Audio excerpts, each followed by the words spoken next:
Billy's Nightmare is releasing on Steam in less than 2 months, but with tons of stuff to add, bugs to fix and getting our game approved by Steam, will we really be able to finish everything in time? Good question! We have been really busy adding new abilities to the game and searching for great suggestions in your comments. We are interested in common objects that, thanks to Billy's child logic, can be turned into deadly weapons. For example, one new ability that we have added is the Magnifying Glass. Using Billy's child logic, it shoots a beam of light that sets enemies on fire.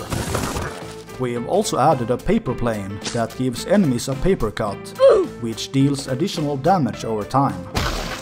And also an ability where Billy takes a bite from an old cheese and breathes poison at enemies with his stinky breath. Disgusting! And these abilities feel okay, I guess? Even though we turn common objects into weapons, it's important that they still feel satisfying to use. Otherwise, we won't hear the end of it in the reviews. I feel so unsatisfied. Just like your girlfriend. So we decided to make something with a bit more firepower. Maybe like a sentry gun that the player throws at enemies. Perhaps a pitching machine that automatically shoots balls at enemies. So Fabian drew a pitching machine, and I animated it to aim at the nearest enemy, and also gave it some recoil after each projectile. For the sound effect of the pitcher machine shooting the balls, we wanted it to sound similar to a grenade launcher. Ah, there we go. That's what a gun sounds like! The pitcher sentry felt really satisfying to use, and it was also fun to spawn a weapon that would attack enemies for you. Abilities that freeze enemies are also fun to use, so we decided to turn a desk fan into a deadly weapon. To make it look really satisfying, we added lots and lots of ice particles, while of course also trying to keep the game as optimized as possible.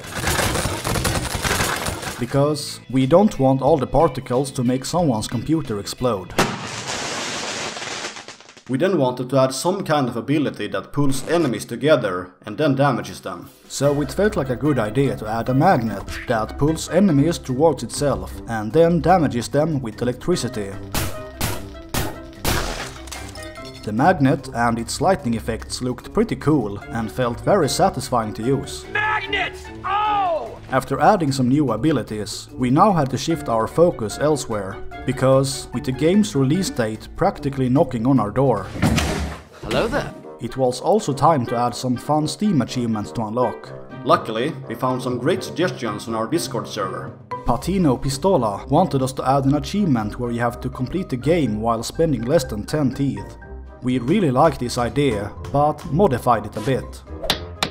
So now you have to complete Billy's Nightmare without spending any teeth at all, meaning that you have to rely only on what you can find for free in the game. Ego C wanted us to add an achievement where you have to solve the puzzle in the temple room without blowing up any chests, which is always a fun achievement to get, since you're getting rewarded for being extra clever. This is big brain time. We also got some great suggestions from Railgunner, who wanted us to add an achievement where you have to get more than 32 teeth from the dentist drill in one run. Another where you have to jump into lava with your mount. Hi, I'm Johnny Knoxville. Welcome to Jackass. And a third one where you have to do a speed run and beat the game in a certain time. We also added some basic achievements that rewards you for killing bosses in the game, buying outfits and avoiding taking damage. There's also a couple of hidden achievements related to some secrets, but I think it will be more fun if you discover these achievements by yourself. So, to summarize some stats. At launch, Billy's Nightmare will have 40 abilities and 20 items to find, and 30 outfits and 40 achievements to unlock. Hopefully, this will keep players occupied for a while, so they don't complain about the lack of content.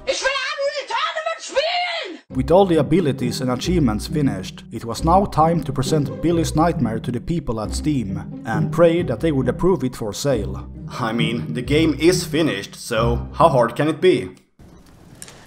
Oh, my sweet summer child. Well, let me tell you about the tedious and very frustrating process of getting your game approved by Steam.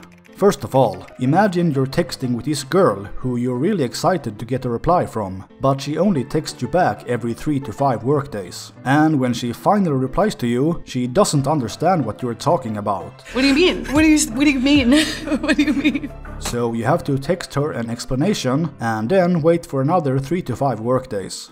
Well, this is exactly what having a communication with Steam is like. You're sending them your game with a couple of notes. Then you just have to wait for them to get back to you after a few days, only to find that they didn't understand something with your game. So now you have to send them an explanation and wait even longer. For example, in Billy's Nightmare, you're not allowed to play the co-op mode before you have finished the game's tutorial.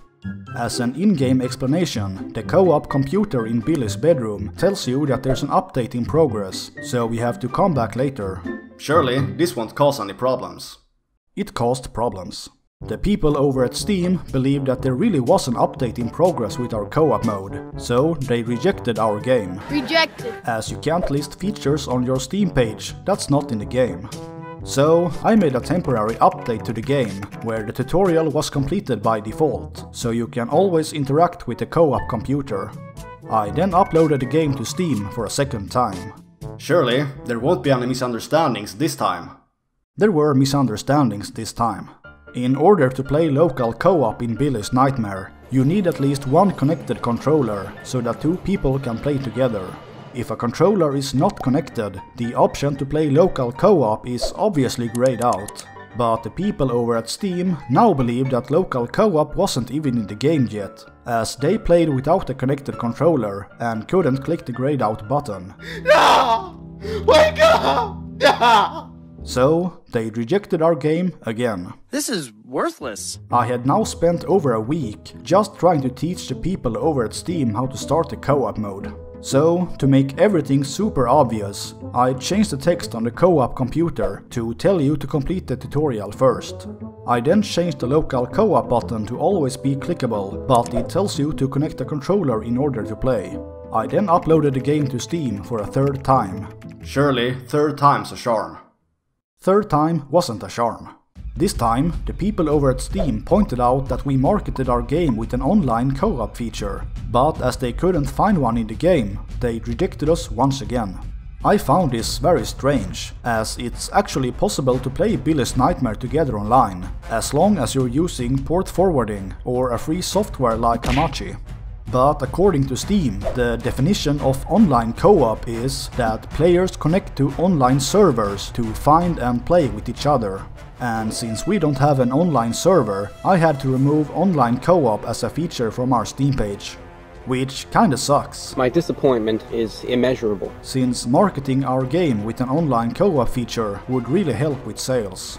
Anyway, after removing that feature from our Steam page, Billy's Nightmare finally got approved. Mission accomplished. Now that everything for Billy's Nightmare is fixed, we'll just have to focus on marketing the game. So, I'm currently contacting lots of YouTubers who play roguelike games. And I am in love with this game. And asking them to make a video of Billy's Nightmare, in exchange for a free Steam key, of course. Hopefully, this will give us some well-needed exposure and wishlists for the release. And speaking of wishlists, have you wishlisted Billy's Nightmare yet? Just do it!